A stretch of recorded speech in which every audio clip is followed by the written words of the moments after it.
Mr. President, ambassadors and friends, President, thank you for your warm welcome once again to the White House this morning to celebrate St. Patrick's Day, to me and all at the Irish delegation. And we're enormously honoured to be here with you today. It means a great deal to us, and we deeply appreciate your time, both yesterday and again today.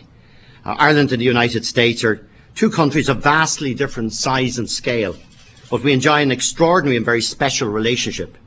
There's a profound bond between us that is historic and indelible, and it is fitting that we stand side by side in this great house to celebrate St. Patrick and Ireland together. This Shamrock ceremony is a cherished tradition. It symbolises the profound kinship between Ireland and the United States. And the history of Irish emigration to this country is as old as America itself. This week, across this great land, millions of Irish Americans are proudly celebrating their heritage.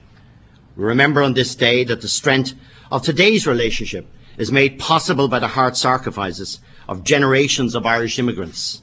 From a sad and difficult past has emerged a successful and a proud people, proud of Ireland, proud of the United States, and proud of being Irish American. We salute their many achievements and we celebrate their many successes. Mr. President, you have shown real leadership and understanding on the complex challenge of comprehensive immigration reform.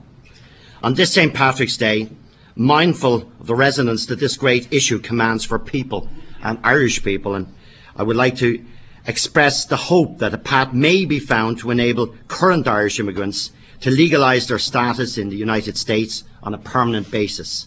I hope that they can realise their dream of stable and secure lives for themselves and their families in this great country. Mr. President, the greatest historic issue that has faced the Irish people from all traditions and creeds has been the challenge to live together in peace on our small island. And since we met last year, we've made further real progress. After decades of denying the will of the Irish people, the IRA announced the end of its armed campaign and the decommissioning of its weapons. These were long-awaited, landmark, historic developments.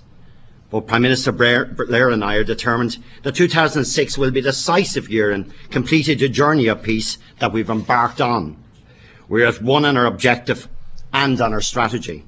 We want to see the Good Friday Agreement implemented and its full potential realised. We will not be deterred from this challenge, and when we look back on such a dark past, we are all the more determined to deliver on the promise and hope of that indispensable agreement. The path to a permanent peace has not been easy, but I believe that step by step we are steadily building that peace and setting Northern Ireland on course for the future. The United States has been a great friend in this quest, and as we seek to conclude the last elements in our peace process, your continuing support, Mr. President, will be of enormous importance and greatly appreciated. I welcome your invitation to the Northern Ireland political parties to be here today, and the fact that you have also extended an invitation to many others tragically affected by violence or working for a better future for everyone in Ireland. I warmly applaud the work of your special envoy, Ambassador Mitchell Rees, as well as Ambassador James Kenny.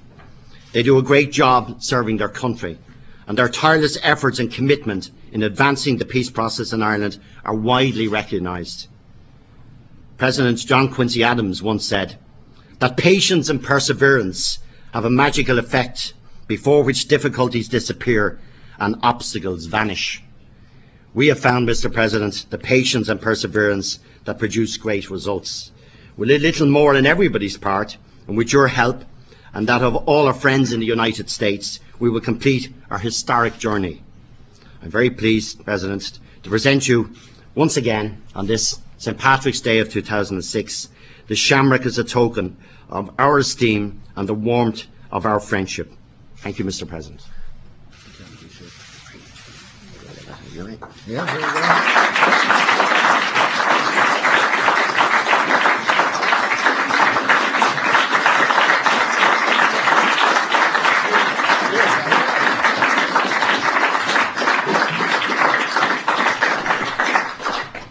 Taoiseach, thank you very much. Welcome back. Laura and I are delighted to welcome you here to the White House. I'm proud to accept the bowl of shamrocks as a symbol of our friendship. The friendship between Ireland and the United States has deep roots. Few people fought as hard for American independence as the Sons of Erin. At the end of the Revolutionary War, Lord Mountjoy told the House of Commons that we've lost America through the Irish. The Irish played a key role in Washington's army. And in the 2 centuries since, the ties between Ireland and America have only strengthened. The ties between Ireland and America reflected in this great house. This house was designed by an Irish architect, and he used as his model the grandest building he knew, Leinster House in Ireland. The affinities between the two buildings are more than just architectural. The White House, built by James Hoban, has been home to every American president since John Q. Adams' father, John. The Dublin building that inspired him now serves as a free parliament in a free and independent Ireland. The ties between Ireland and America are also reflected in our people. Ireland has one of the fastest growing economies in Europe, and its growth is attracting immigrants. For more than a century, that was a different story. Millions of Irish came to our shores because of war and poverty and famine.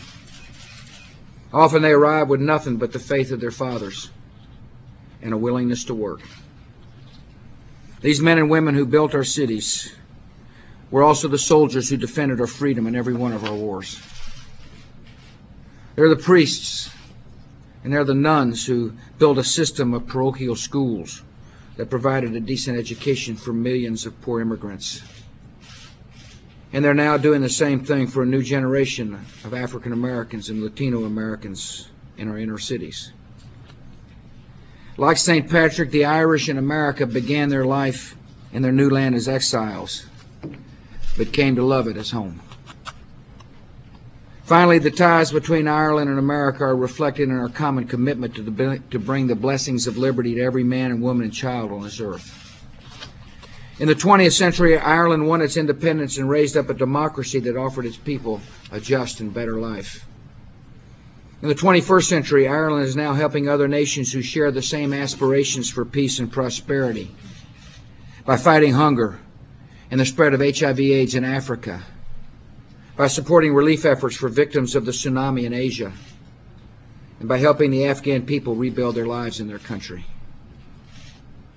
Ireland is independent when it comes to foreign policy, but Ireland is not neutral when it comes to the global challenges like hunger and disease and human rights. Taoiseach, you're making a big contribution to our world, and we appreciate it. The United States appreciates all of Ireland's efforts for peace and freedom. Americans are grateful to our Irish friends, and we are proud of our Irish heritage. The Census Bureau tells us there are more than 34 million Americans that claim Irish ancestry. St. Patrick's Day, I suspect that number jumps a little bit. On this special day, we honor the saint who brought the gospel of peace to the Green Isle. And we count ourselves blessed by the warm friendship between his adopted land and our own. Thanks for coming. Appreciate it.